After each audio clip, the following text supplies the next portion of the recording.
What's up, you guys, and welcome back to the Project Manga Podcast. I'm Noxie. It's your man Kiko. What up? Eagle. And Nickums. And we are finally back with Tangential tie-ins. What show is this? What do we do? What? It's literally... Is this a new thing? It feels like it's been a lifetime since... I mean, Corona will do that. We got a little bit more time. You know? Yeah, the quarantine's definitely bringing the tie-ins back out. I mean, and it's crazy because I mean, like, I wonder how many people have like subbed to the channel like just off of Jump episodes and are getting a notification right now for this and are like, "What is that about?" Well, you know, with all, you know, no offense, but if they ain't looked back and seen them, they hoeing anyway. So. Yeah, dude. What the hell? Go through our channel. No. Hey, the tangential tie-ins are gonna be those like those last. are some of our best episodes. Those are those timeless. live on too. Like, Yeah. They have anyway. more staying power than the weekly. Yeah, the Jump episodes have like a week-long shelf life, and then you can go watch a tie-in episode, whatever. But we're back now, and it feels great, feeling good, feeling awesome. Hell yeah! What we're doing tonight is we're looking at Smoke Demons, aka anime characters that wear all black Air Force Ones. Basically, at least like that was kind of like the inspiration, like, you know, like behind this episode. Like months and months ago, I asked that question on Twitter, like, what are someone had a fucking funny ass like edit of Inosuke from fucking Demon Slayer, like on the block, like posted up like this with fucking high top ones on. Yeah, that's been around for a while. Man. Yeah, that fucking shit is funny. And I was like, fuck it, ask the timeline, like, you know, what are some anime characters that wear all black forces? And like, I had a couple, you know, in mind, but then like the fucking thread just filled up and I'm cracking up going through the thread like, holy shit. Yeah, so basically we're just having a discussion about that, you know, about that topic there. It's basically like what characters in anime and manga are basically like the hothead, always ready for a fight, always down to pick a fight, really aggressive, sometimes like on the maniacal side of things, like don't care about their lives or the lives of others, and just want smoke at all times. So that is the conversation that we're having tonight. Before we get into it, of course, take a look at the link tree down below. That's going to be where you see all of our online communities, all of our individual online social media accounts, Discord, ways to support the podcast if you're feeling so generous, things like that. And yeah, who wants to start it off? Who wants to start off the conversation? I'll take it. Let's go. Who we gonna talk about? I can take it. Let's go. My first pick here. It came to mind because the author has a new manga, which you read the first chapter of and said wasn't very good. Shit. It's S Death from Akame Got Killed. Fuck yeah. And the reason, I mean, if you've ever seen or read, you know, you'll know very quickly why her forces are very black. I mean, Matte Black. The blackest force is midnight black hole. They don't even shine with a light on them. You don't even see them bitches just in black the hole nighttime. black. look like she floating. But yeah, like, so, I mean, just her whole entire life, like, the principle she's raised on is Darwinism, survival of the fittest. Yeah.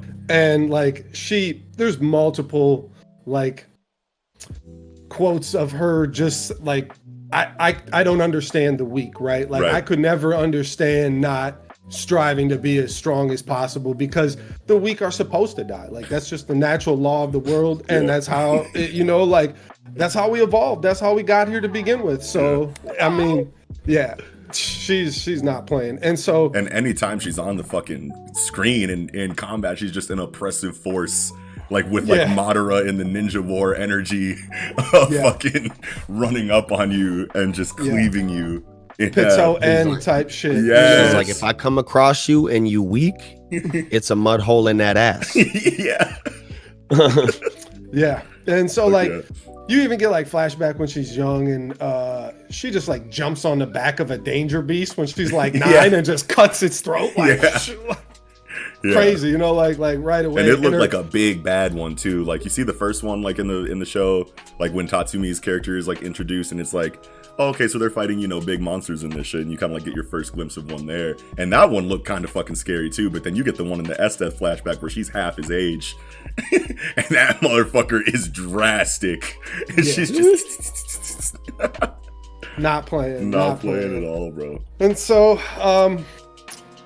let's see here. Some of the things I can think about that she's done that's just a good representation of the smoke that she just loves to have is like, I remember when Tatsumi and Lubbock get wiped and then like kidnapped and brought back to their, you know, the Empire Castle or whatever. Yeah, like when she like first like proclaims like her love for Tatsumi, right? When she has him no. That's the second time. I think the first time is when he fights in the tournament, right? Like he fights in that tournament by himself and nobody knows he's Night Raid and whatever. That's right.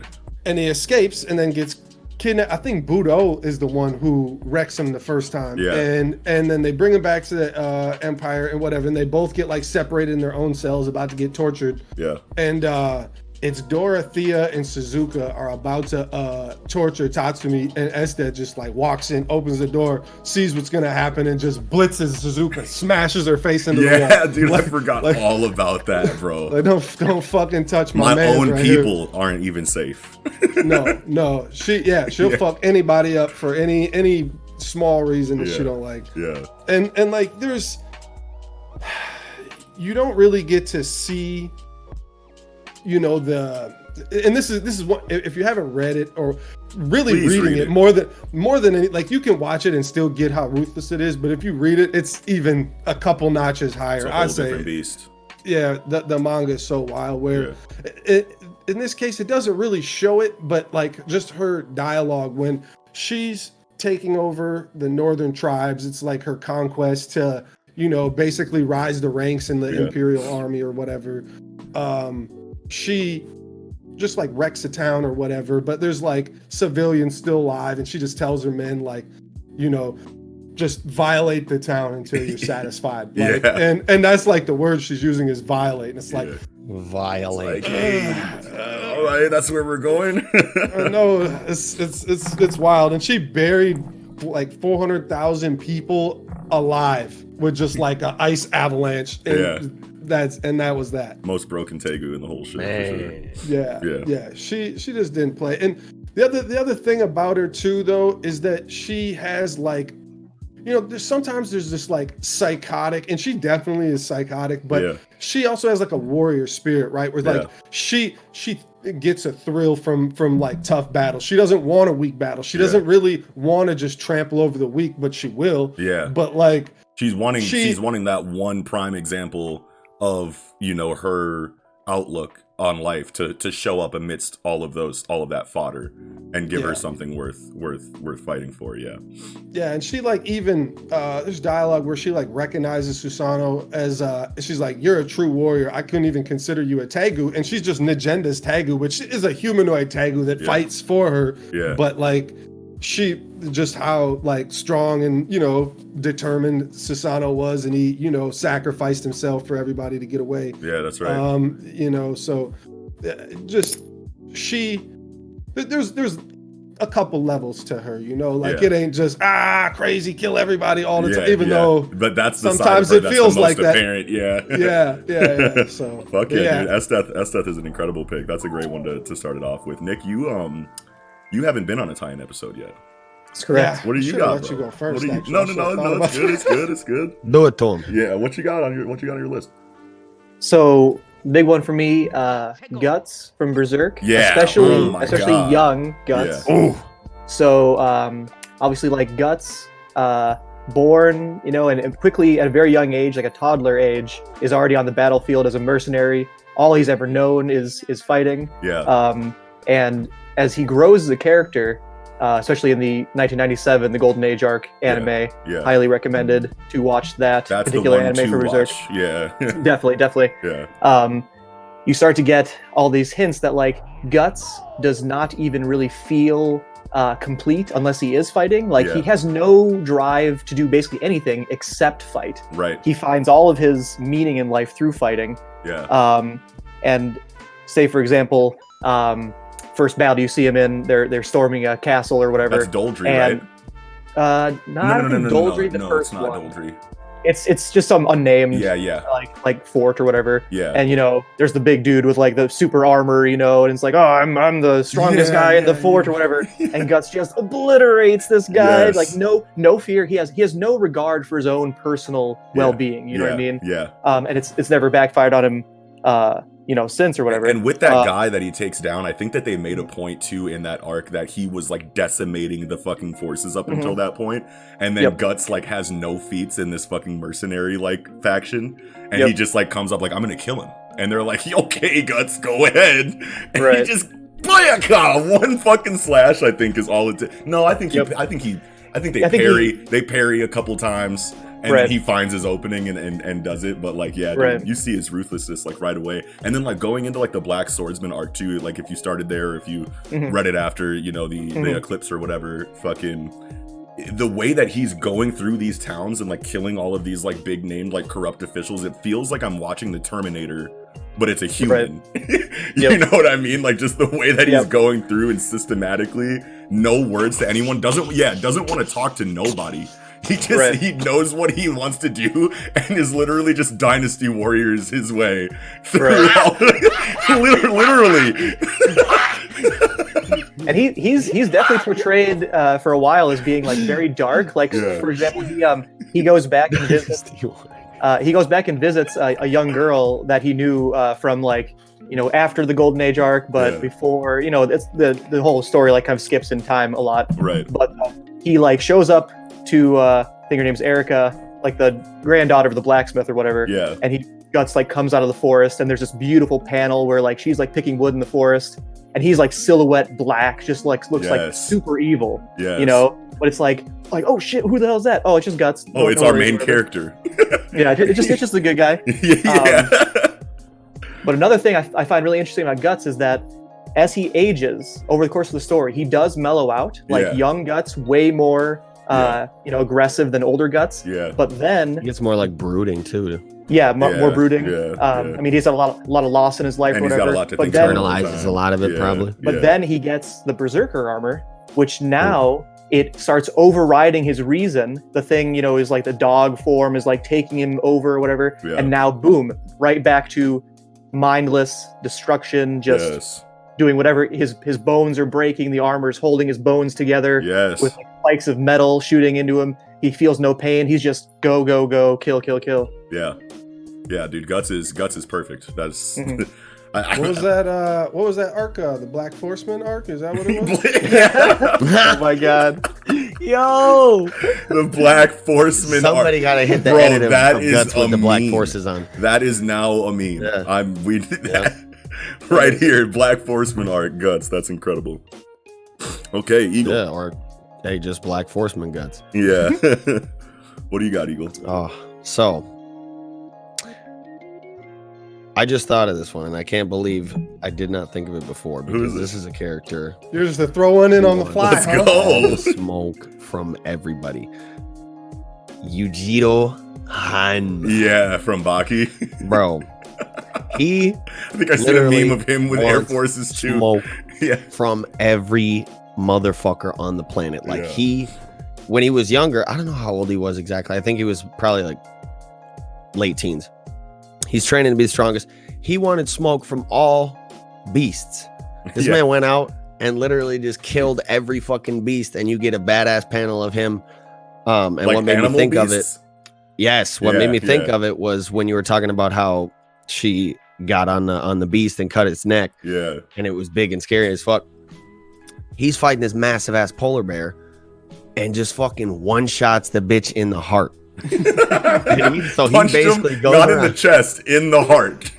Yeah, like boom, and stopped his shit like straight the fuck. A big ass polar bear one shot that motherfucker. So this is Mike Tyson, right? Yeah, this guy Yujiro Hanma, he's next level. Also, Takamura from fucking from Hajime no Ippo fought a bear when he was on his come up. That's how he has those scars on his chest. Badass motherfuckers always fight. That's gotta be homage to Mike Tyson. Mike Tyson tried to pay a zookeeper $10,000 to let him fight a gorilla at the zoo. No, he really? Yeah, he did. Yeah, for real. Yeah. Damn. He's insane. Mike Tyson might get destroyed by a gorilla. And he had tigers in his. He raised tigers and had tigers in his yard and shit. Siberian tigers. Yeah. Mike Tyson was different. But yeah, he's nuts. Anyway, but Yujiro Hanma. Moving on from the beasts, even. Yeah. He like went to Then again, he went to this mountain, killed this massive ass ape and its whole family. Just a savage. I think his outlook on life is like similar to Esteth too, where like he just doesn't care about the weak and is constantly. If you aren't strong, he don't give a fuck about you. And if you are strong, he's gonna come and fuck you up. He's gonna find you. Like he works for the Japanese. He's in the military and he holds a high ass rank, probably one that they made for just him exclusively, because he'll literally go by himself and murder an entire army, tanks, motherfuckers with ARs, just beating their asses, no weapons, just fucking on some fucking Madara shit. Yeah. You know? Yeah. This dude is nuts. And then even moving on from that, his son, Baki, is obviously tight. He's the main character. Yeah. He wants all the smoke from fucking Baki. He's not. He's like, not even my son matters. We're fighting. Yo, Baki's in the tournament, right? And he's doing good, all right? Yujiro hears about the tournament and that Baki's in it. He goes to the tournament so that he can fuck everyone in the tournament up and just be like, y'all ain't shit because I'm still the strongest. Why are you holding this if I'm not in it? He beats everyone's ass at the tournament and he's just like, what's good? Don't ever have another fucking kumite without me. And during his son's first sexual experience, he doesn't.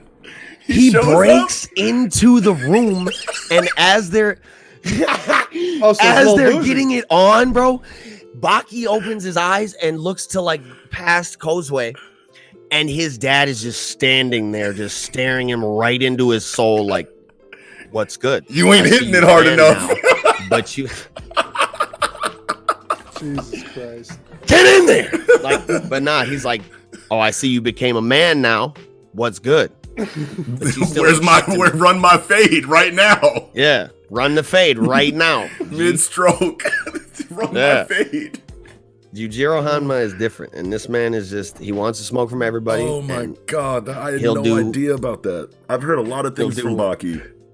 I didn't know he kicked the door in. Yo, he didn't even kick the door in. He was like stealthy as fuck.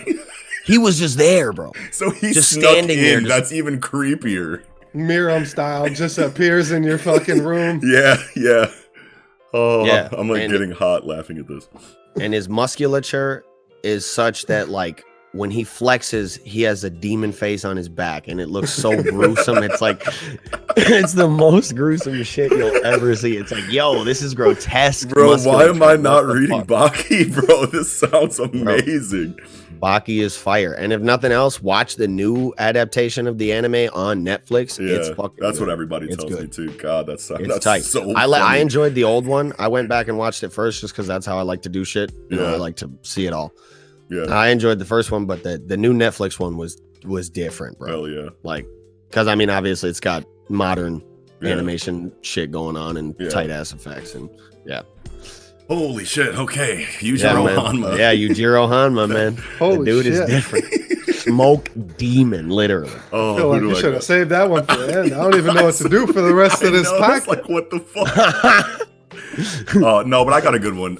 And I was gonna bring him up. Coming with heat. I was gonna bring him up a little bit later, but I mean, like, it just makes sense to have him like at the front of the episode if we're talking about fighting animals. But Big Daddy Thorkel, baby. Vinland Saga. Beast. Bro, you want to talk about who wants to smoke, bro?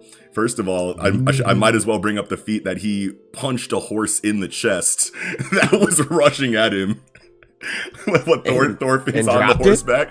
Thorfinn's on horseback and he's rushing at fucking Thorkel and he hops over the fucking hill and the horse is coming down on Thorkel and Thorkel's like having a conversation with someone. I think he's like, is that a horse? Oh, all right. And he just like, gets into the stance and fucking just like doesn't even bat. Oh, all right. He's like, oh, a horse? Okay, a horse this time?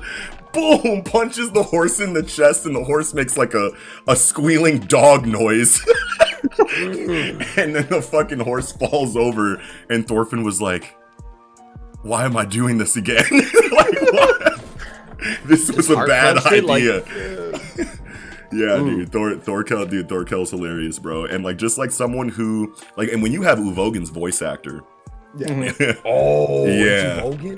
When you have Uvogen's voice actor, that's raw. It's like they know why they needed Uvo's voice for this character. You know what I'm saying? Like he only plays the hardest body motherfuckers. Yeah, and he's a really good example of he's probably my strongest example, honestly. You know, like on my list, and I might just be saying that because I'm still on the high of the first season of Vinland Saga's anime.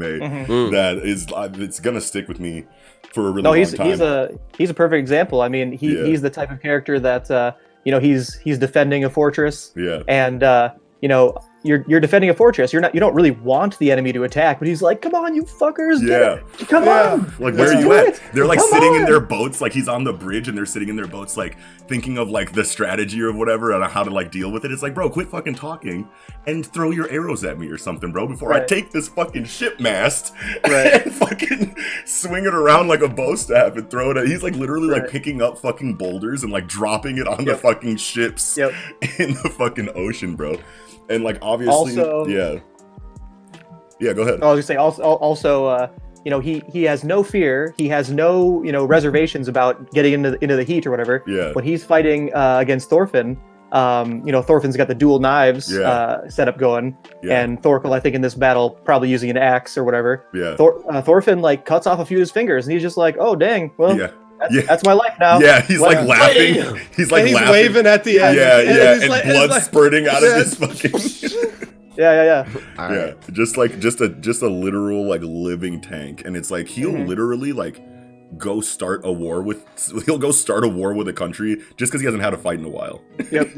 You know what I mean? Like if you're starting super depressed in peacetime. Yeah, if you're starting wars out of boredom.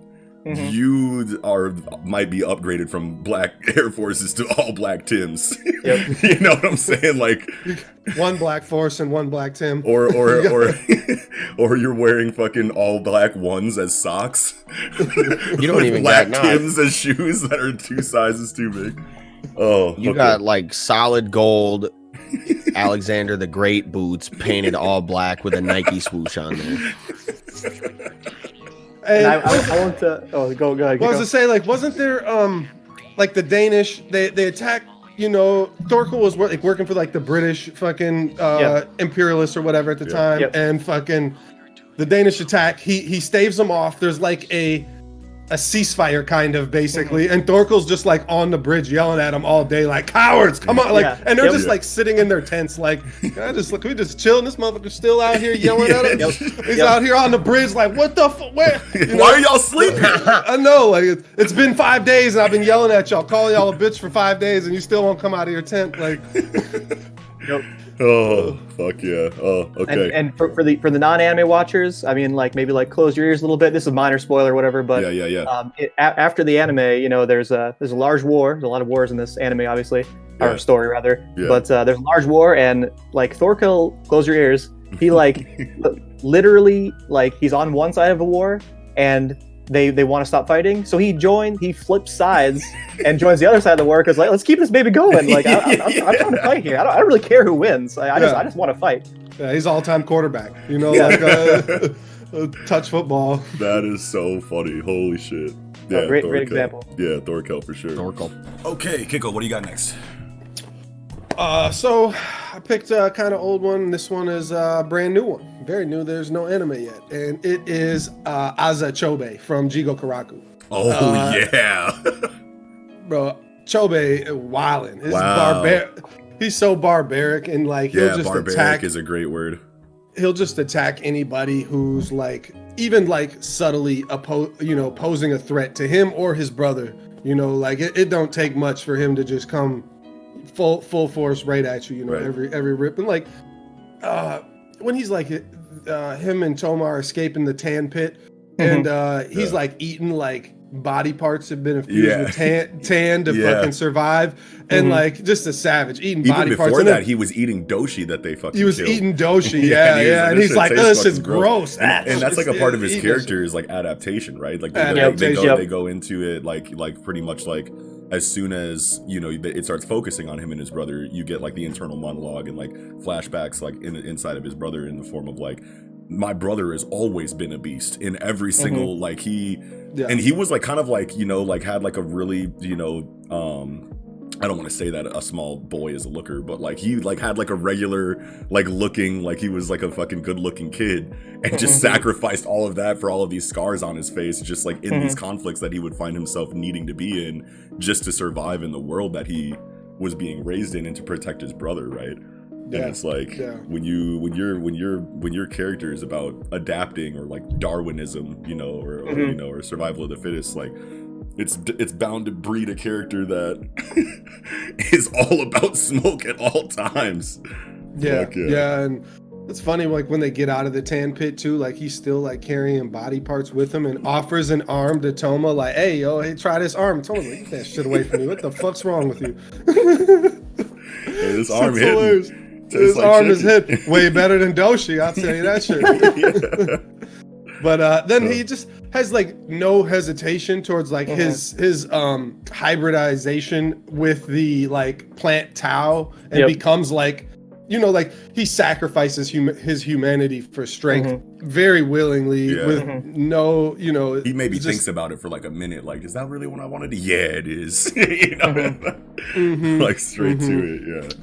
I feel like he's a good example of the phrase, like, the only way out is through, you know what I mean? Like he just does whatever it takes, you know, and that's often for him violence, like a lot of violence. Like, I'm not going to reason with you. I'm just going to beat the shit out of you or kill you or whatever. That's much easier for me. And I always like those characters that like even like cognizant enough to understand when they're facing an overwhelming opponent and still will just die trying to do it anyway. You know what I mean? Like there's no retreat, like no surrender, like in their vocab at all. You know what I mean? It's just like, okay, this dude has got everything, and I know that I randomly encountered this motherfucker and definitely don't need to fight him and can maybe try to get away, but fuck it, I'm blacking out and going full tan mode, and if I die, I die. Like if it takes over me, it takes over me. I need to beat this dude right here. Right. You know what I mean? Like, Ooh, y'all give me a good idea for another one. Hell yeah. Yeah.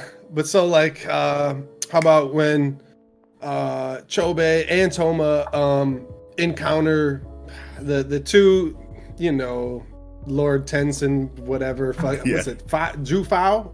I'm not there yet. I've only read it once.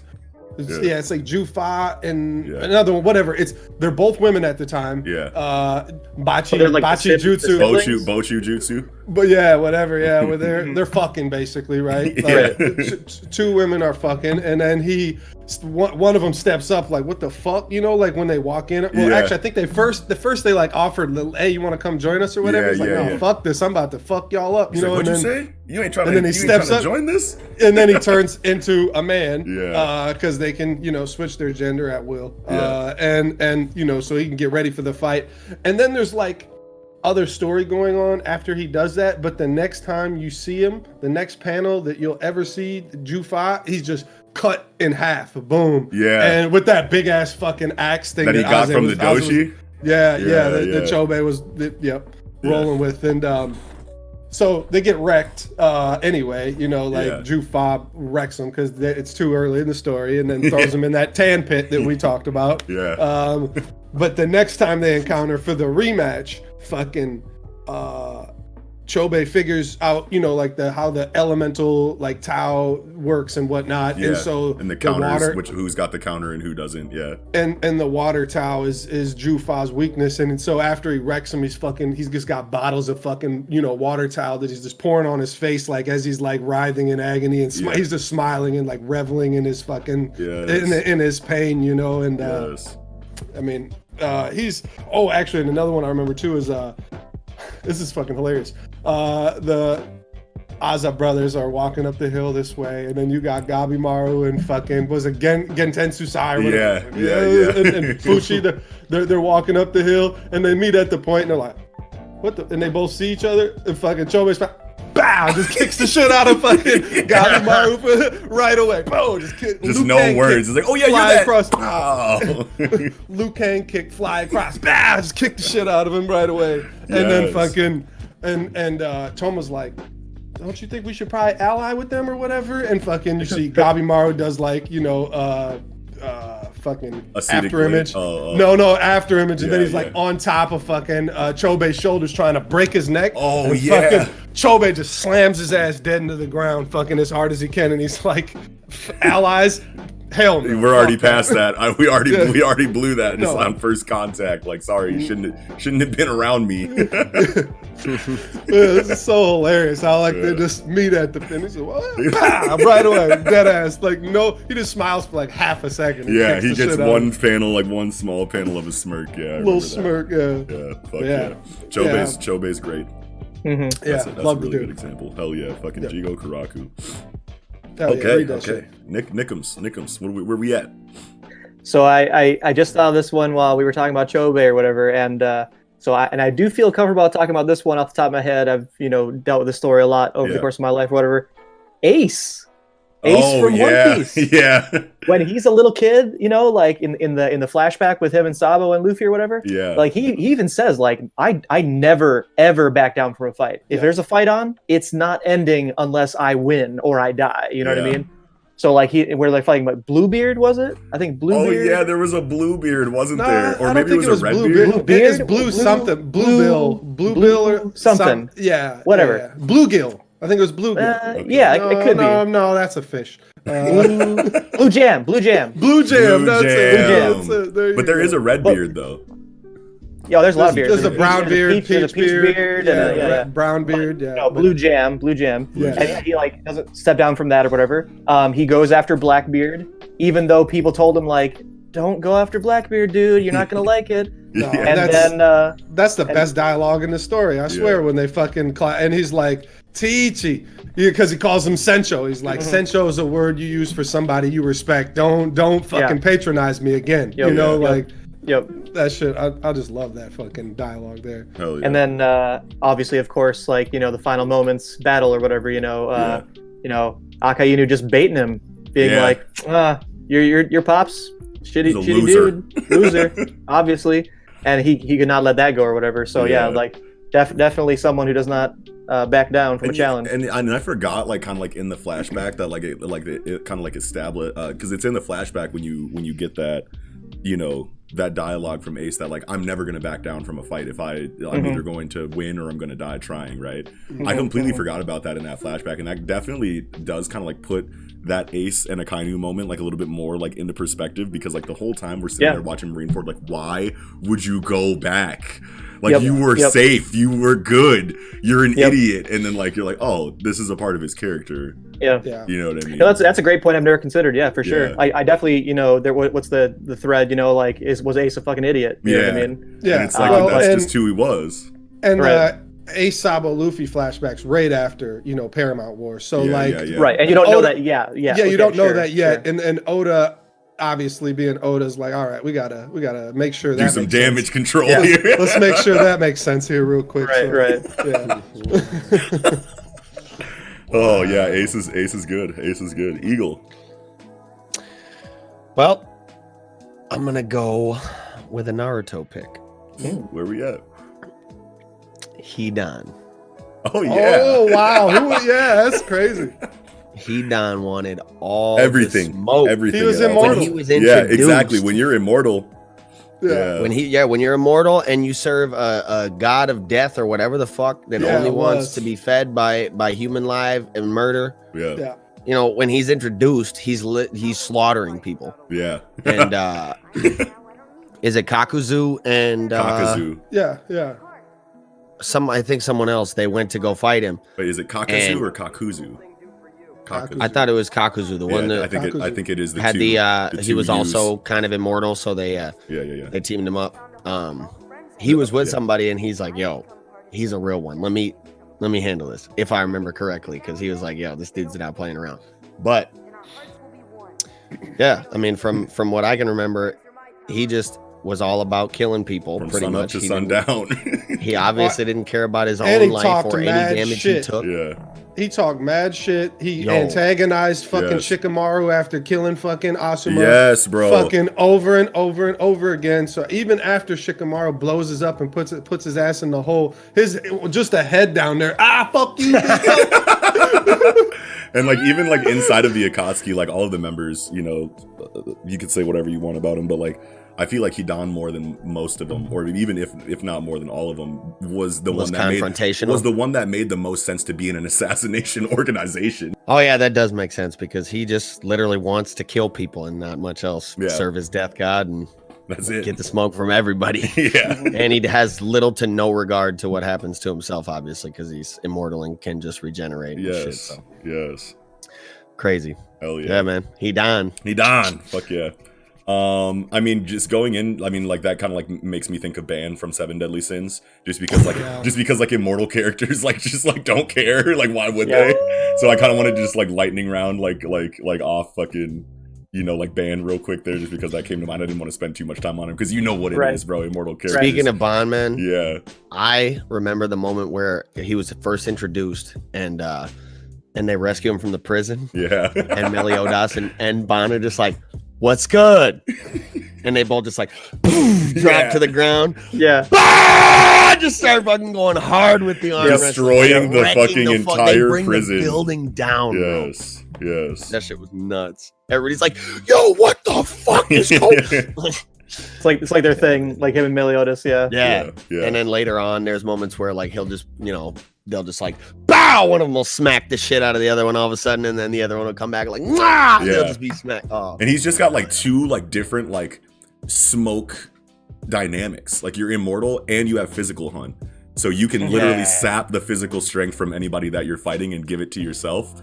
It's like, come on, bro. Like how not? But the one that I specifically wanted to bring up was definitely Metal Bat from One Punch Man, because if you have an ability, you know, and like Feitan even too from like Hunter x Hunter, if you have an ability that gives you more strength as you take damage, like you're a smoke god, you know what I'm saying? So well, and is it an ability too, like, or like raw like willpower? You'd have to assume. I just assume that it was like some kind of some kind of ability of some kind of his, even though I think so too. Even though they didn't go like in depth on, you know, like any kind of like verbal confirmation of an ability of his or anything like that. It was just kind of apparent.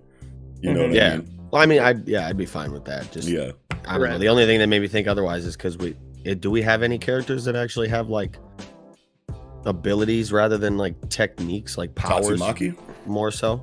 Yeah. Fubuki? Yeah, psychic people, psychic people. Okay. So, Atomic Samurai's got some extra shit to him. But that to me is just technique. That's like But isn't refined technique to such a high level that he's just fucking. Didn't they say something about him having like specifically like some kind of like atomic aspect to like his like radiation or some shit? It's how fast he cuts. I'm pretty sure. Okay. Yeah, I think it's how small he can cut. He can cut down to like atoms or whatever. I thought he was just like radioactively powered in some kind of way. No, I don't remember that. Yeah, okay, maybe I totally agree with you, Eagle, that like the ability system in One Punch Man, like it is sometimes unclear if someone has an ability or if they're just like that good. You know what I mean? Yeah. Like, does Metal Bat have an ability? When I was reading it, I kind of took it as an ability, but it could very well be willpower for sure. Yeah. You'd almost think more so powers, because like when you got like somebody, a martial artist like Bang or Bomb, you know.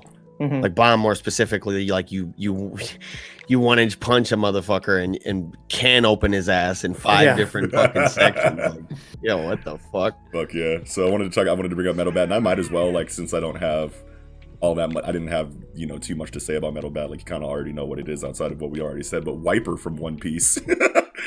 Oh yeah, Wiper, wow. Like Wiper from One Piece. He wanted the Enderu smoke, bro. It's definitely like, okay, so all of these people that are involved in this arc, and not only is he the one that came the closest to actually defeating Enel besides Luffy, but like just his ruthlessness in that situation, and the fact that every time you see him, he's running up on you, no words, with a fucking menagerie of different weapons that he's throwing at you, bazooka, spear, fucking like rocket skates, whatever the fuck he's got on at the time. Puts like his bogey out on your face. Shit. Yeah, impact dial. Like he's throwing the whole fucking arsenal at you every time he fucking sees you with a fucking grimacing, just pissed face at all times. With like doesn't need a conversation. With a Rello. He's rolling around with a Rello too, yeah. Fuck yeah. Gonfall want the smoke from anybody coming in the Sky Pierce. That was more of like a protectorate, like a guardian, like kind of like role. Like that was more so duty than it is like him. Yeah. Like he'll never lick blood off his face. You know what I'm saying? Like, but and then the last one that I'll kind of like touch on here, and I'm sure that everybody will have some input on this to a certain degree, but the much worser punk of Sarayashiki Junior High, fucking Yusuke Urameshi, and just for the fact of the quote that he has, what does he say, Kiko? I don't care if she's a girl, a baby, or somebody's grandma. I'll still knock her out. Thank you. Case closed. Case fucking closed. Yep. Yeah, and there's a lot of examples of that. Like, baby. Yeah, dude, he don't care. In the cradle, just what's good? And especially give me that motherfucking lollipop. Especially towards the beginning of the series, like just like the first time where I was like, this dude is a problem, is obviously when Kuwabara is like, "You're Meshi, I want a rematch." He goes flying into the horizon. You know, man. and you could tell that like this is like my first like, you know, kind of like delinquent situation, you know, in anime. This is one of my first anime in general. You know what I mean? And I just for some reason just like felt so attracted to a character who all he was just like pissed off at the establishment, didn't give a fuck about like school and like just like thought everything was stupid and just wanted to beat everybody up all the time. And maybe it was because I had like a similar, you know, like kind of like middle school and like high school like vibe, you know, or like outlook, I guess, on you know, on school and whatnot, but I wasn't really beating anybody up like that, you know what I mean? But like I saw it in Yusuke and I was like, I wish I could fucking, you know, get me, because it's like I have all this fucking like pent up like angst and like anger, you know, like as a kid, like watching Yu Yu Hakusho, and I'm like, this dude has the right idea here. But this is why it's a cartoon though and not real life, because but I'd say it's pent up angst for the direction of good, you know what I mean? Like the delinquent with the heart of gold is one of my favorite character types in all of anime, you know what I mean? Knuckle, Yusuke, tons of characters like this across anime. But like I just love that character type, and it's amazing to see that character type. Usually that character is a side character. It's usually like the idiot, you know, kind of like comic relief, but like will scrap for you in a fight. But Yusuke being the main character as a Link with the Heart of Gold, like great combination. Yes, love it. Absolutely. My favorite anime character of all time. Both of what you just described too, though. What do you mean? Because Kuwabara is a dumb fucking yeah.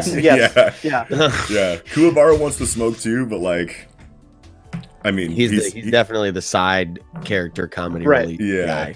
Exactly. But, and he's the delinquent too, with the heart of gold, actually. Right. And Yusuke is another example of someone who will just die fighting, not really about like retreat or surrender. You know what I mean? Like, get it done, figure it out. Yeah, figure it out in some kind of way. I don't think there's a single time where he runs from any fight in the series. I got a good example. Huh? Knife Edge. I got a good example. Yeah, Knife Edge. That wasn't what I was going to say, but that's a good one. Knife Edge Deathmatch is probably one of the hardest fights in all of not only Yu Yu Hakusho, but I would say anime. He's like, wait a minute, your energy's gone, my energy's gone. Sink. take the shirt off. Yeah. Oh yeah. Yeah. No, what I was thinking of, is when he's fighting Sensui, and Sensui's giving him all these reasons why Yusuke can't beat him, and he's like, because you're an idiot, you're predictable, like I know what you're gonna do. And Yusuke runs up at him, punches the ground so all the fucking smoke rocks, and shit, and then he flies backwards and just jumps into the water and starts swimming. Just doing the little fucking breaststroke or whatever, swimming or whatever. and he's like, I'm predictable, am I right? You know, and he's like, all right, bet. And then fucking after images, rips his shirt off, wraps it around fucking Sensui's arm. He's like, you don't know about this. It's called street fighting. And wraps their two arms together and just one hit. Yeah. Yes. Knocking, bro. That's my favorite part in fucking Yu Yu Hakusho. My favorite part. I love that part so much. Fuck yeah, dude. That's an amazing example of Yusuke. Absolutely. Okay, who's next? Keiko. Yeah, I think it's on you. I think it's on you. All right. This man's forces are so black it extends to the rest of his clothes, and that's because he's a Shinigami of the 11th Squad, Kenpachi Zaraki. Let's go! Fuck yeah! Yeah, he's definitely got an all black Air Force pantsuit. His whole shit is black. Yeah, just a jumpsuit. So, I mean, again, another one of these characters that lives to fight. Just everything is about fighting. Kenpachi gets no greater joy than being in a razor-thin death battle where his life is on the line. He's fighting the strongest opponent he possibly can. And, you know, it just gets the gratification of, you know, a lot of these characters that we've gone through, you can kind of see a theme that, like, they don't feel like they're alive unless their life's on the line. Like, like that gives them, you know, their will to live, the feeling of being alive, you know. Right. So that's definitely Kenpachi here, and he's just wildly aggressive. He threatens like to kill anybody for like no reason in his vicinity. You know? Right. You know, and it gets to the point where it's like, obviously he's not actually going to kill the people, but you know, like, man, let's just kill this month right here. And just like in the series where, like, you know, like sword releases, like, you know, are like a kind of like a big deal, and like Bankai kind of like becomes the standard eventually, and just the fact that he just doesn't care about it and doesn't need one, and it's still an oppressive force throughout the series. Well, and he was even saying like that's a weak way of fighting, to rely on a sword. Like, I'm fighting with all my own strength. Like, this is me. Like, I don't care about this. You know, like, this is, you know, not the way a true warrior would fight. You know, but then he realizes later that he was wrong. He seemed a little. Hey, this Bankai shit kind of all right. Hold on, wait a minute. I enjoyed that moment that he had with his blade after the fight with Ichigo. He was like, oh, even after all this time, like, could you tell me your name or some shit like that? And then he just nothing, and he's like, yeah, I should have expected it. I said something like, would it be like fucked up of me, you know, whatever, for me to even try to ask you your name at this point, you know, like something like that. That was a really good moment. But Buddy gonna get the Bankai. He I'm not deep enough at. Oh shit! But I'm confident he'll get the Bankai. Yeah. Right when that happened, I'm like, Buddy's getting it. Okay, so is that going to make it a little bit harder to give more examples of it? Just reviewing some things. Just spoil the fuck out of me. No, it's all right. So, Kenpachi antagonizes Byakuya when they get the news that Rukia's been captured. She's going to be executed. They all learn of her betrayal of Soul Society, whatever, and Kenpachi's just talking shit to try to get Byakuya to fight him for no reason. Just for no reason. Like, I know you're strong, you know, and then, I mean, Byakuya says some shit, you know, some slick shit like, you know, low-level people like you don't understand the feeling of nobles, like, or the feelings of nobles. Like, insert, like, Nozel character dialogue here. Exactly. Yeah. Perfect. And, like, some of the things that he does, he gives himself a handicap in a fight. He has the bells on his hair. No. It's all good. He puts bells in his hair.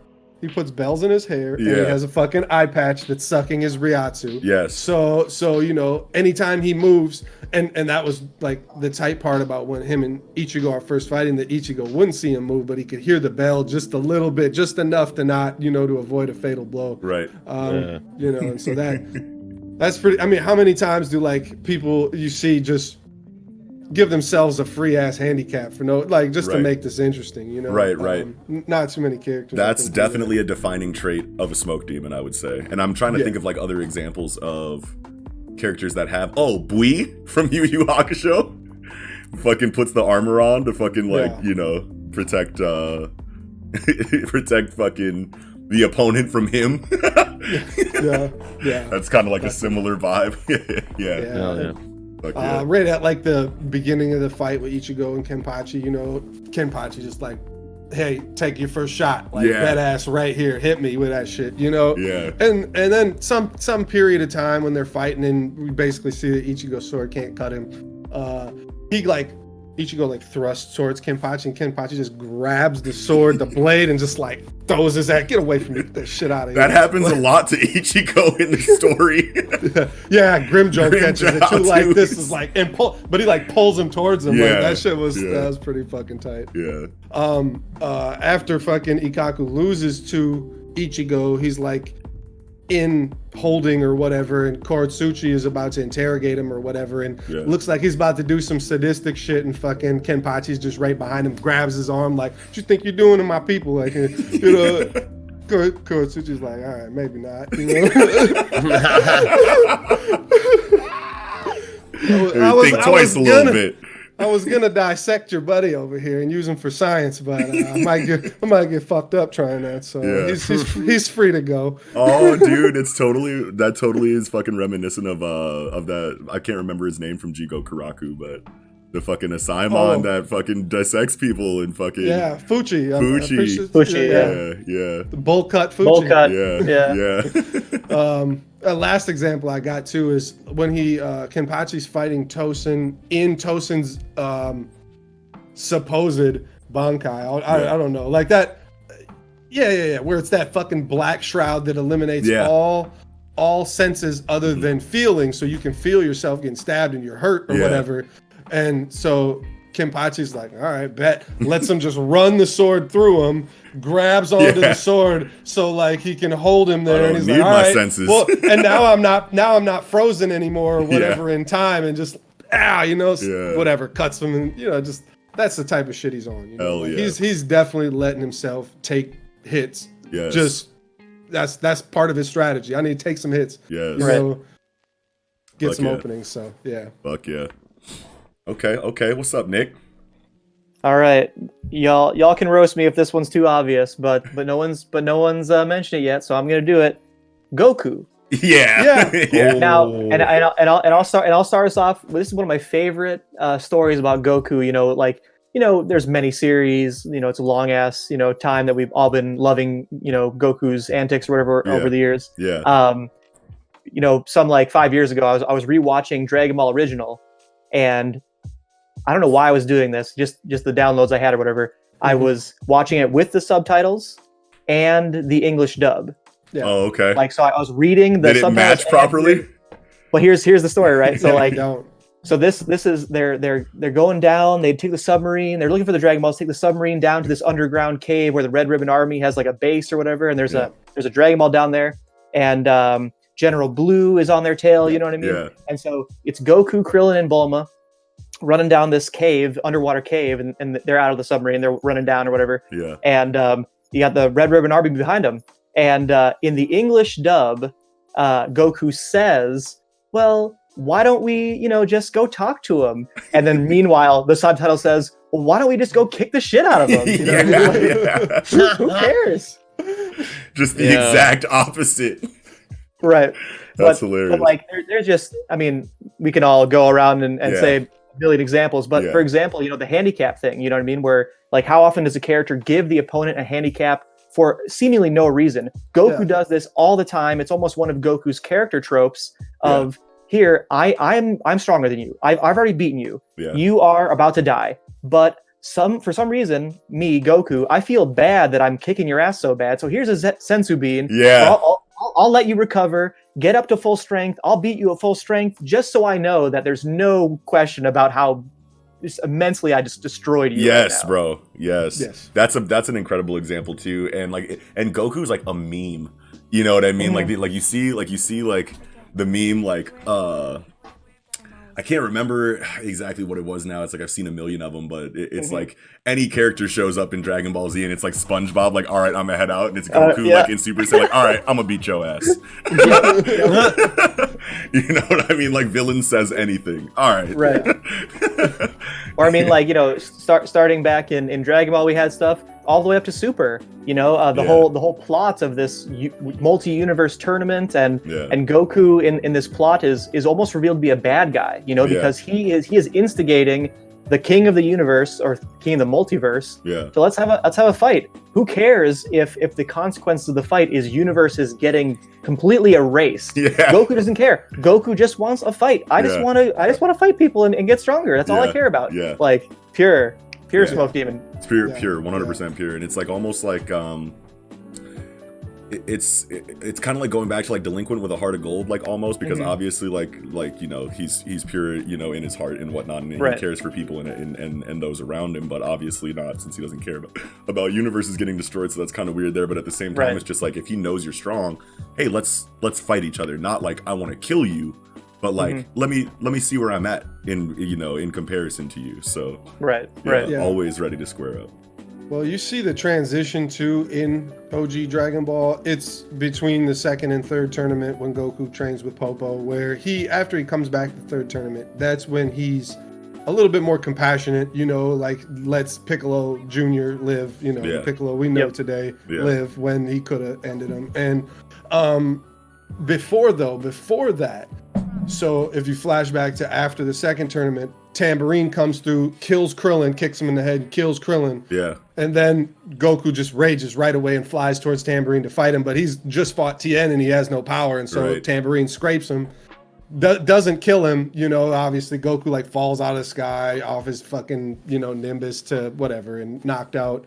And then Yajirobe finds him and gives him food or whatever, and he's fine. And then he meets Tambourine again, just kills, like no words, just kills Tambourine. And then same thing again. So he fights Piccolo and loses, and then has to go back up Corrin Tower. He has to go through that trial and drinks the sacred water, and comes back and fights, you know, now younger King Piccolo. And the reason he's younger is because he used the Dragon Balls to wish to become younger, and he killed fucking Master Roshi and fucking Chaozu. And so Goku comes back mad because he killed Master Roshi. And then so Drum's beating the shit out of Tien. Tien's on the ground. Drum tries to after image behind Goku, and Goku just turns around and kicks his fucking head off. The eyes fly out, you know, like it was a different time in Dragon Ball, you know, and Toriyama had to, you know, take it a different route to, you know. Well, I think also the English dub did, because I don't remember any of this shit. No, it's in there. Yeah, that's all on OG Dragon Ball, the old one when he's young. Yeah, that's I'm with you though, Eagle. I've seen it more than once, and I barely remember. Yeah. All second tournament, you know, from Mercenary Tao on, that's Dragon Ball is the best shit ever. Pure. Toriyama was in his motherfucking bag. From Tao to the end of Dragon Ball was, was hard body as hell. And I'll always say OG Dragon Ball is the best, but I'll agree there too with you. Now, in terms of Smoke Demons, I mean, you could actually say almost any Saiyan falls in this category. Sure. Vegeta, obviously, for multiple reasons. Saiyans don't, for some, almost, you know. But Gotenks. Gotenks was a different beast. Definitely a Smoke Demon. Yeah. Well, Trunks, it was Trunks' personality. Young Trunks, because you're right. Older Trunks was not about it. Yeah. Not Gohan so much, but Gohan did step up, you know, against Cell or whatever as well. Future Trunks was a bitch. Anybody that showed up in his timeline that was fucking stronger than him, he came back to try to get Goku. Yeah. Like, hey man, these dudes are fucking me up. he buried fucking Vegeta in the ocean with the finish buster. Yeah. But he did that because he wasn't acting like a Saiyan. Saiyans are supposed to let Cell get stronger. Like if Goku was standing right next to Vegeta, they'd be like, bet. They'd both be like, go get him. Yeah, they would agree. They would agree. Yeah, let's let him do it. Yeah, definitely. So yeah, Saiyans are wild. Yeah. That's the Black Force race from Planet Vegeta. Hell yeah. Okay. Eagle. Man. Is it time? Oh no, I feel like you know who you're bringing up, bro. You know who you're bringing up. I do want it to be time, but like it's weird because like I don't know, she doesn't. You've used her too many times, man. Yeah, you've used her a lot. Fall into the kid. That's not a problem. She's the GOAT. We know this. Yeah. But like, I feel like she doesn't like fall into the category too much. What? Like, yeah, she's a badass character that will. All right, so the character is back down from the Mereoleona. fight. Let's talk about it right now. Let's do this. Mereoleona Vermilion. But yeah, let's like, do if it. we're talking about characters that are always looking for a fight. Yeah. She just doesn't back down from one. Well, Right. okay. Yeah. She's not the number one of Black Clover. Yeah. She's not a prime example, but I think she's a good example. But she's an incredible example, Yeah. bro. When she came into the story, bro, that was a completely new Black Clover. Like that was a completely different like dynamic and like you didn't think that characters like this were in here. You know what I mean? She was when she was young. Yeah, she was like, a fuck force this of magic nature. night shit. Yeah. That's interesting you bring She that wanted up. she wanted smoke from the magic region, the high magic region. Yeah. Right. It's interesting you bring that up because I remember now. I'm getting memories when Black Clover first started. It was very much a like all these mages are actually very weak people. Yeah. They hide behind the strength of their magic. Yes. Asta, meanwhile, ripped as hell and has some Yami. anti-magic, like and Yami exactly. Then Yami, But like most mages, weak, and then this lady, she is not weak in the slightest. No, absolutely not. She's actually a physical combat type mage. Yeah, and her kind It's of funny you say character that too because oh yeah, sorry, go ahead. well, there was actually like an official like physical strength ranking released by Tabata. Really? And like already at this point in the series, I mean, obviously this can probably change because we're these are the characters past we're that introduced now. to thus Right. far. Yeah, sure. But like Yami is number 1, Asta's number 2. Oh wow. It's fine. Second strongest physical strength character Well, that we know already. That's just because wild to me. That's all I'm saying. Mereoleona is still a mage, but just like uses it in a physical way. She's not actually like physically strong there, but she just wants she is. Yeah, she but is. But that's not her primary. Yeah, she just wants to punch you with fire instead of shooting you with fire. You know what I mean? So like, but she has no fear. She is super aggressive. Yeah. Like She she will never back down. it's kind of She like will how never, Dante is just using like Dante is just punching like with gravity, reinforcing it. She's just punching you. He's not really strong. Yeah, Asta. yeah, straight up. He's not in the gym like that. She wanted all the smoke with the 5 elf, bro. the 5 elves. 1v5. Said fuck it, 1v5. They were like, oh, you made a valiant effort to save the people. Yeah. She said, nah, I was getting them out of my way because I'm about to kill all you motherfuckers right here. Yeah. The shit ain't going down like y'all think it is. Yeah. And then she on some Whitebeard shit passed out standing. Yes. Like, no, we gotta get rid of her. Yes. Now. Characters that die or like pass out on their feet have to make this list. You know what I'm saying? Like Thor's from fucking, like Vinland Saga. Like he died, but you never saw him fall over. Like he was standing. The last time you see him is standing, and then like you don't even see him like in a casket or nothing like that. Right. He's just dead, and everyone knows it. And it's understood that he's dead. And then and then it goes on. But they made a point like this motherfucker is never going to be shown on his back or on his knees. You know what I'm saying? Rock Lee. Yeah, Rock Lee, Mereoleona. Yes. Yes. Yes. Whitebeard. Whitebeard and Mereoleona is like a character. Like usually, like when you get a character introduced like Mereoleona, it's a guy. You know what I mean? Like that is like exactly. that is a dude like trope. You know what I mean in manga. But like for it to be Mereoleona, the first thing I thought of when I saw her character is smoke all day. Like she was like the first thing that came to mind when I thought of this topic. Like no cap. But yeah, I know that's your ride or die. I know that's your numero uno. Yeah. You got another pick that you wanted? Did you? Yeah. Who else? I was actually going to talk about like. Yeah. I was going to talk about like we don't have much to go on here because we don't like have any of his fights or shit, but I wanted to talk about Kaido because he's always been somebody that people think of as someone who is constantly looking for smoke. I mean, we obviously get the introduction that tells us how many times he's been captured by other pirates and the Marines and shit. Let's see what which happens. People obviously interpret as him constantly trying to fight, see if he can die, let himself get captured. Yeah, he wants smoke with his own mortality, right? Like Yeah. he's trying to jump off That the suicide chapter, that chapter one of the best chapters. I mean, just like jumping off a sky island and just to see what happens. You know what I mean? Like, I love that. That's super sick. And with the information we recently got about the Rocks crew, we know that they all wanted smoke with each other all the time, and they were about nothing but smoke. They just wanted to. Rocks wanted to take over the world. Yeah, literally just a pirate crew of the biggest smoke gods in the story, all on one team. Man.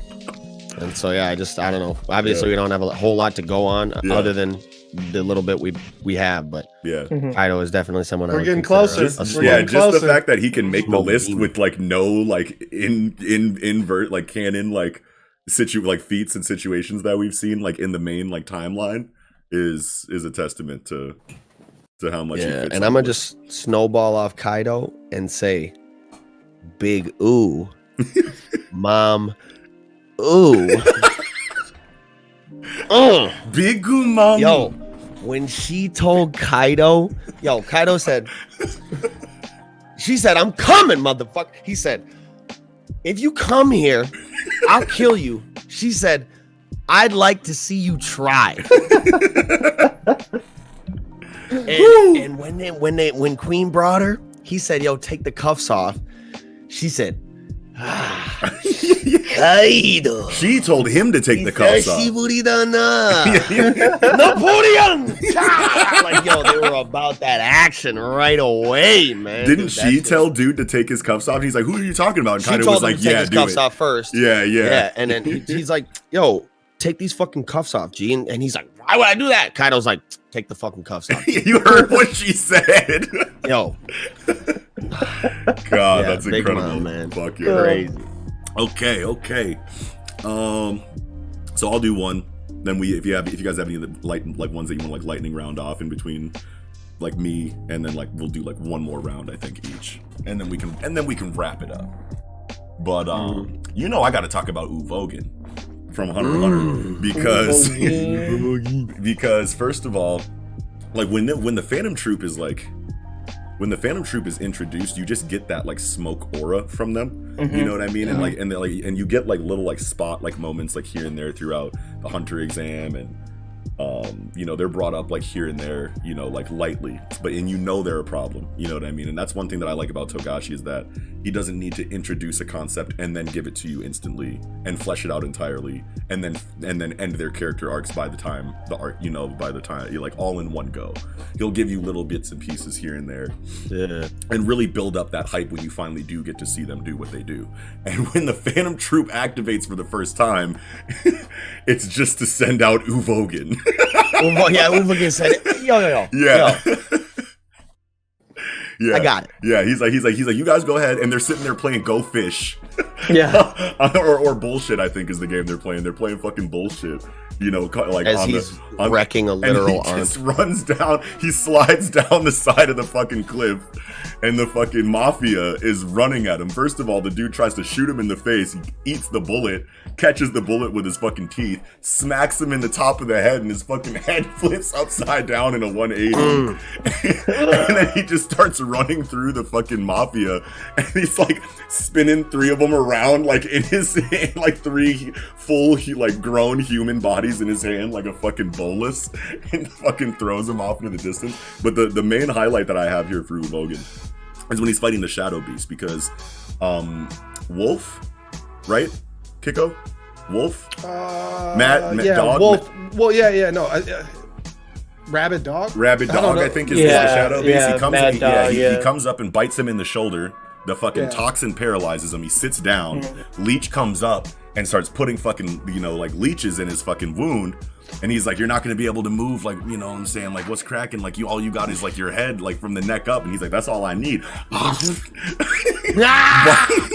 bites the dude's fucking head off, chews it up, says, I thought this would taste a little bit better.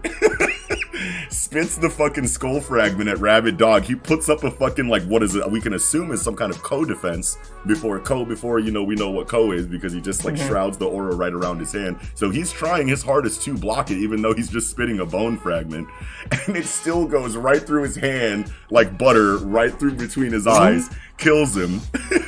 And then fucking Porcupine or whatever the fuck his name is fucking comes up and like tries to run up on him, and fucking Uvogin tries to, or no, I think this is before he's paralyzed, when he punches him and it turns into the he sticks to his hand. Yeah, he sticks to his hand and softens it with his hair, and so he's still got Porcupine dude on his hand or whatever. Yeah. So like after he kills Rabid Dog, Porcupine's like, "What are you gonna do?" And he fucking shouts in his fucking face and blows his fucking brain out of his ears, all sitting down, only from the neck up. That's one of the most impressive feats of. That's one of my favorite feats in all of anime and manga, really. But as far as like a smoke feat, it doesn't get much smokier than that, bro. 100%. Yeah. And then later in the fight with Kurapika, he's obviously trying, and obviously Kurapika's ability is perfect counter to his ability or whatever. But even then he's like, "No, dude, I'm not selling out my friends. Right. Fuck you. You go ahead and kill me. Yeah. Go ahead and kill me." He just says kill me over and over again. That's what I signed up for. Yeah, taking punches to the fucking body in Zetsu with no aura protection, just eating them. Kill me. God, dude, what a fucking tank. Fuck yeah. Okay. Uvogin, man. Yeah, Uvogin ripped the guy. What a king. What a goat. Okay, What was it? The Requiem for what? The title of the episode? The Phantom Troop, what did they call it? It's something Requiem. Requiem for a spider or some shit. Requiem for a dream. I love that dialogue from Crollo. Yeah. When they're all wreaking havoc and he's just like up in the tower like, yeah. You got that like fucking opera music the playing. Orchestrator fucking movements. Yeah. Hell yeah, dude. Okay, so let's do one more each, and then we'll wrap it up. This has been a great discussion so far. But Kiko, go ahead and start us off with your last pick. So I'm gonna do something a little different. This man wants smoke, but his reasoning is justice. Like, he will just at any cost do what he believes is right. And that's Hajime Saito from the third squad of the Shinsengumi. Yes.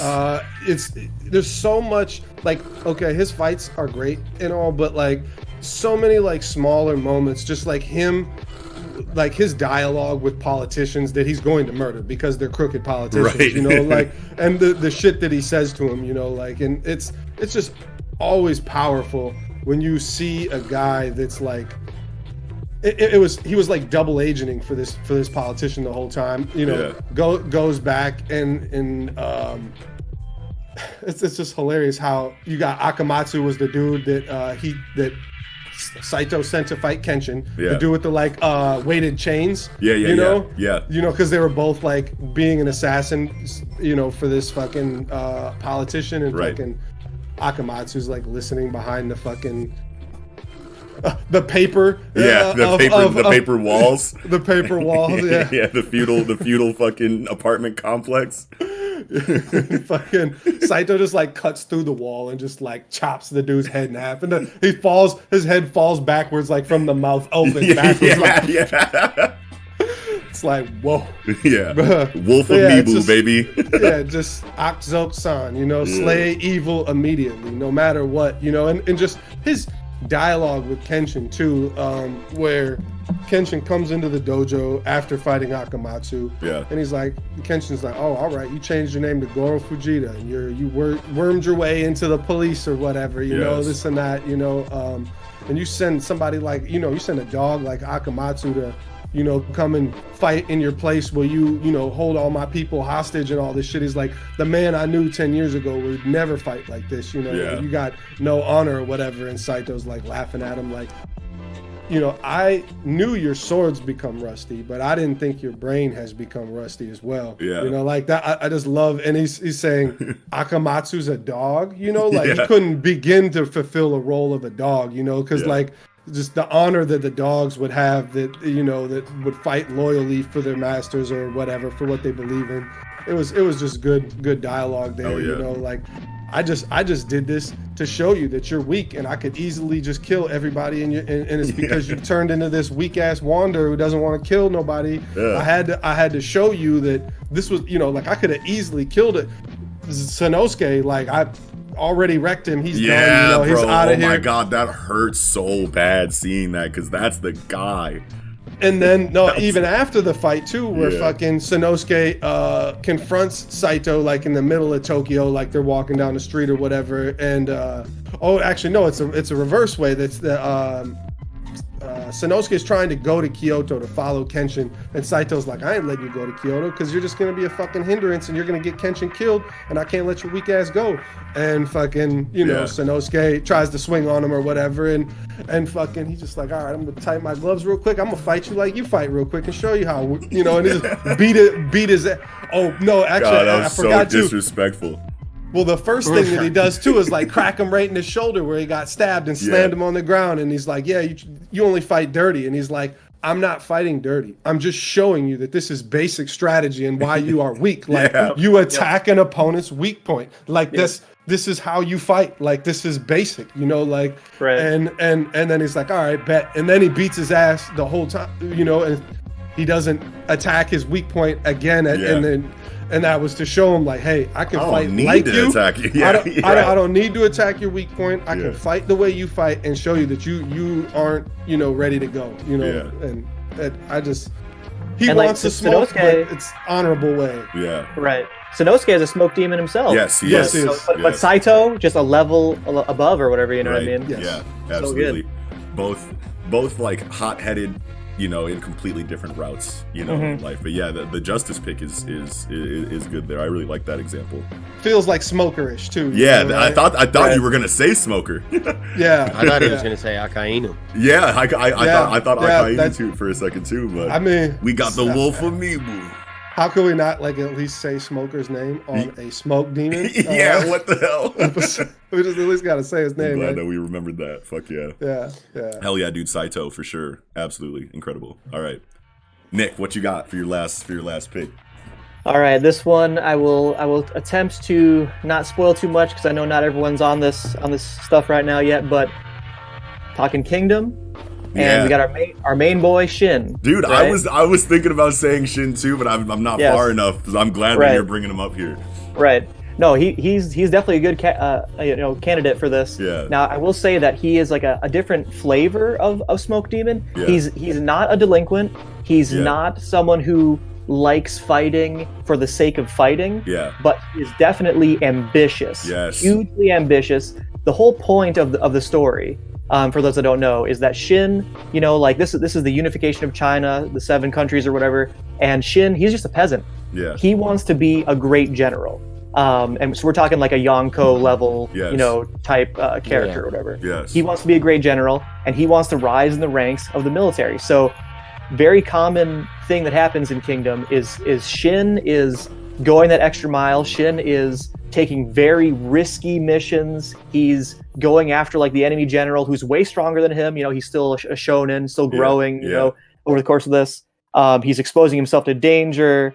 And he even as he's growing, he's fighting those Yonko level people. Yeah. They're called great generals in Kingdom, but he even fights them. He holds his own.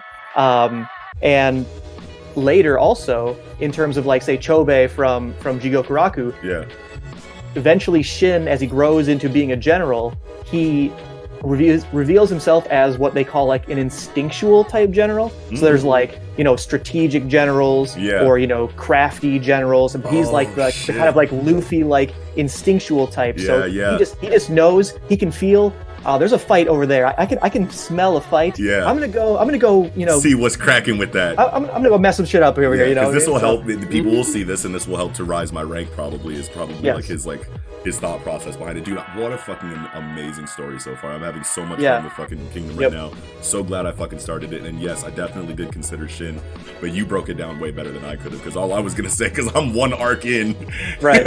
All I was gonna say is, you know, he's very ambition driven. You know what I mean? And we'll go take on those enemies that you don't think he should be able to fight at this point in the series. But it's very believable that he does as well as he does against them. And the mangaka is definitely not scared to show him get beat up and lose and show really the difference in strength there. And it's not always like an overwhelming like strength based defeat, because like if he can't get there with strength on his own, then like either someone will step in and kind of like help him a little bit and like hinder the enemy to a point where he can get him. He's not afraid to do that, or he'll throw a little bit more of like a tactical approach to it and kind of like outsmart the enemy to like to get the job done. It's definitely not just like a shonen clash. I beat you because I'm the stronger one all the time, which is really nice to get.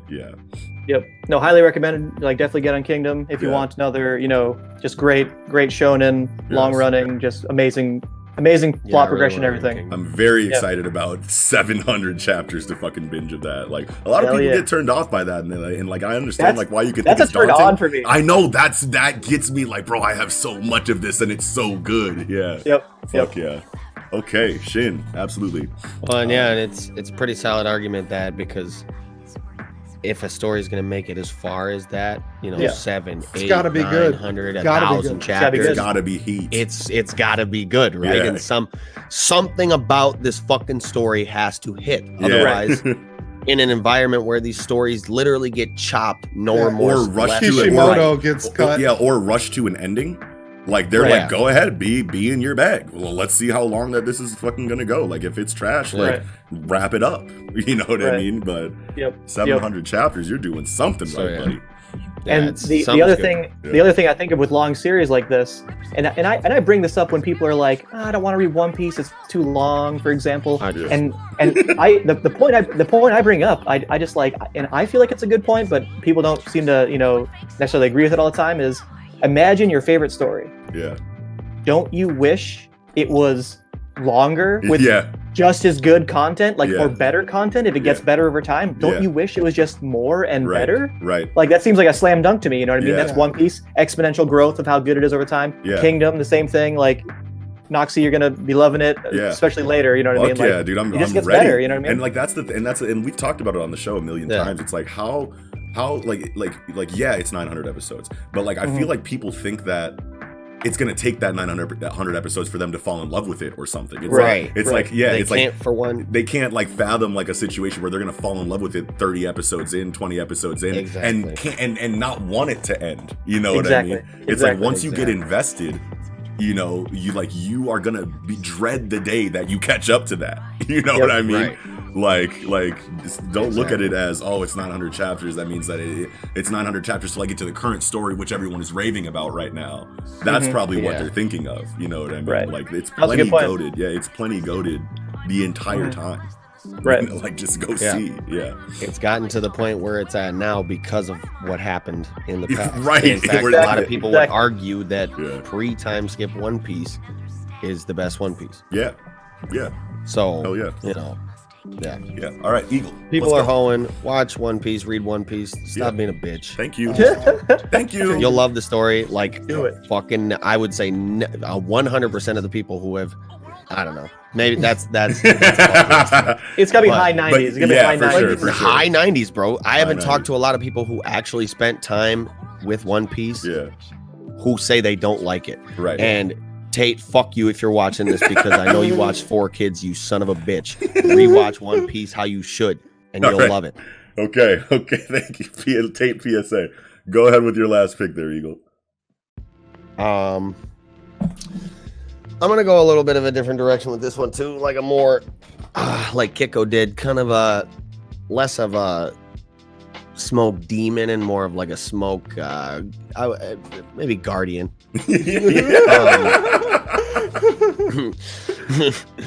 So this is somebody who is willing to, like, no matter your position, no matter your rank, no matter who you are, if you and this is a lot of shonen MCs, but if you go against what he feels is right, or you are looking down on people based on class, regardless of who you are, he wants all the smoke, and he's gonna fuck you up, and that's Asta. Yeah, dude. Fuck yeah.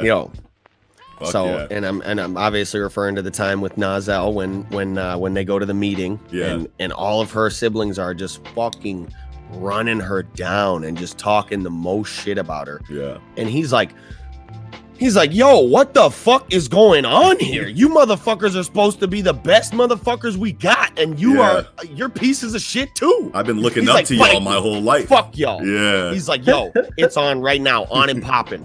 And he fucking and Nozel like activates, and he's like, you disrespectful little motherfucker. And then Fuego is like, you about to go this far for a kid, my G? Yeah. Like, you really under your skin like that? Yep. But yeah, man, Asta, like, just if you are a son of a bitch, man, he wants all the smoke from you. Another character that won't back down. You know what I mean? And shonen MCs are typically characters, you know, that don't back down from fights. You know what I mean? Yeah. But like, that's why I try to stay away from it. Yeah, but Asta's an incredible pick, and I feel like, I mean, pretty much every shonen MC stands out in these areas, but Asta is one that like kind of like makes a little bit more sense on the smoke side of things, because like he knows he has an advantage over these people. You know what I mean? Yeah. And like we might not get a whole lot of like dialogue about like how confident he is in his anti-magic, but he knows he got that shit and he knows what he wants to do with it. Well, but also he has something to prove. Yeah. You know what I mean? Yeah. Like Exactly. he's trying to be number one. So like you have to go out there and fight. You can't be number one sitting on the sidelines. You got to be in there. Yeah. Yeah. And it's like, another thing is like, it hits kind of different when he deals with these situations, because you know that he's like, I mean, that's the main theme of the story, and he's been through it, and he's been discriminated against and looked down upon. Yeah. So he's like, I'm not about this shit, fam. Yeah. You're about to treat all motherfuckers equal, and that's what's about to go down when I'm the Wizard King. Hell yeah. And any motherfucker who try and act out, getting this demon slayer to the side of his fucking dome. Fuck yeah. You know, and that's actually one of my favorite parts about Black Clover is the magic, you know, class system that they have, where they reveal, like, you know, the most powerful mages are like kind of shitbags and kind of, you know, oppressing, you know, the lower magic people. I really hope that eventually we get that brought back, because exactly like the things you're talking about, like earlier in the series where Asta's first meeting these nobles and stuff, like that was like, I was loving that stuff. So very appealing. Stuff, yeah. Yes. That's gotta appealing love for the story. Yeah, gotta love a fight the power kind of like, you know. Well, dynamic. and didn't you think we were gonna kind of get that back with Damnatio? You know, like I really thought like we were gonna go back into the, you know, they're just more in depth on these classes, because it's, you know, there's definitely a form of government here that's operating. There's a court of law, you know, and obviously it's not fair and it's shitty. You know, it's called America for you know, some people. Yeah. But Damnatio is kind of another one where it's like he's another kind of along the lines of the justice kind of shit, where he's not necessarily, I feel like we got some dialogue between like him and Julius that was kind of indicative of him not being like really that bad of a person. But he's just like, yo, if you're fucking up, you're getting this legal smoke, G. These scales finna weigh on you. Smoke with my fucking Bruce Wayne haircut and jawline. I'm gonna grab my man's Harvey Birdman right quick, you know. Objection. Yeah, man. Yeah, Asta's great. Last one I got, and just for the sake of time, I'm kind of just gonna like brush over this one and kind of like wrap it up, because I feel like we've been running a little bit long on time on this. I think we said I wanted to try to make this one like 45 minutes. 45 but minutes. Hey, you want to know what? I feel like we're a little bit closer to the hour and a half mark. But hey, we haven't had a tie-in episode in forever, and this has been this has been great. We've been needing this. Got to show out for the gang. Yeah, you know this has been. But we got to talk about Bakugo Katsuki.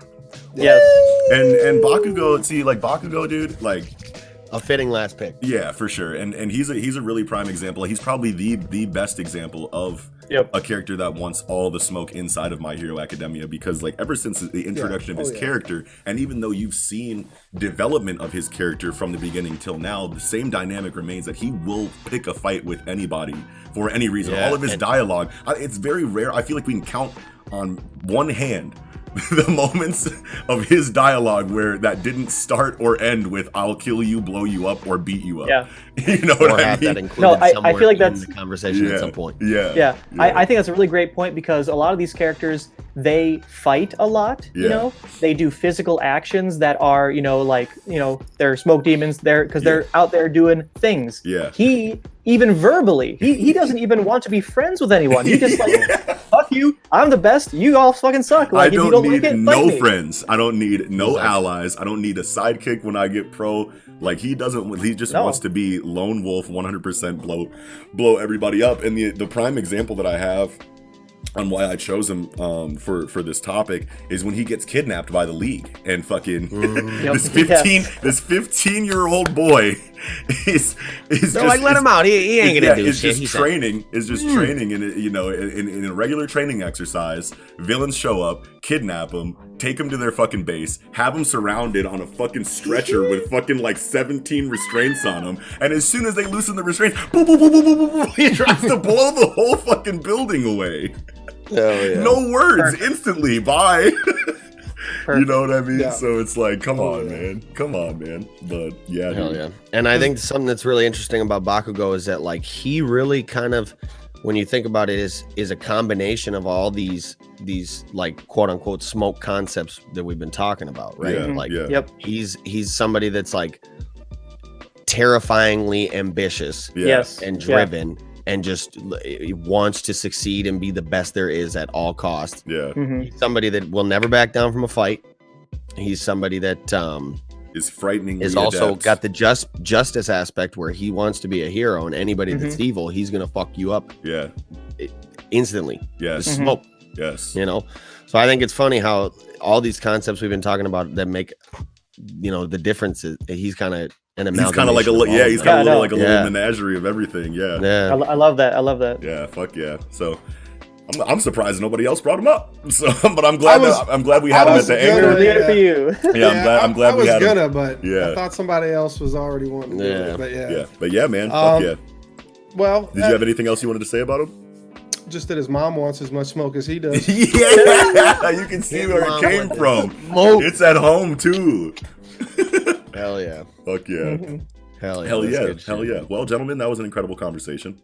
We got to start pumping more tie-in episodes out because honestly, like on the analytical side of things, go with the bi-weekly thing now. I don't know. Like we can talk just about it and we can work it out. We'll work it out. Like I want to start pumping them out a little bit more often just because of how long we haven't had a tie-in episode, and like I feel like they're so necessary in between, you know, the fucking like hyper analytical side of things on the Jump show, where like we can just kind of like just chill and remember things on this show. It's, you know what I mean? It's so much more chill and just and nostalgic. Not you know a better what I vibe, mean? but it's a whole different vibe. It's a whole different vibe, and it's necessary in between like the number crunching, you know, like theory driven, you know, like analytical approach that we bring to the Jump show. So, but yes, that's gonna do it for this episode of Tangential Tie-ins. Thanks for watching. If you did, smash the like button if you enjoyed the video. Smash the subscribe button if you're new to the Project Manga podcast. Visit the link tree in the description down below. That's where you're gonna see us on all of our social media accounts, all of our online communities. Join our Discord, and feel free to donate if you ever feel so inclined to do so. But I'm gonna go ahead and wrap it up. I'm gonna go ahead and sign off. I'm your host, Noxie. Shaman's Kiko. Iguru. And Nickums. We'll catch y'all next time.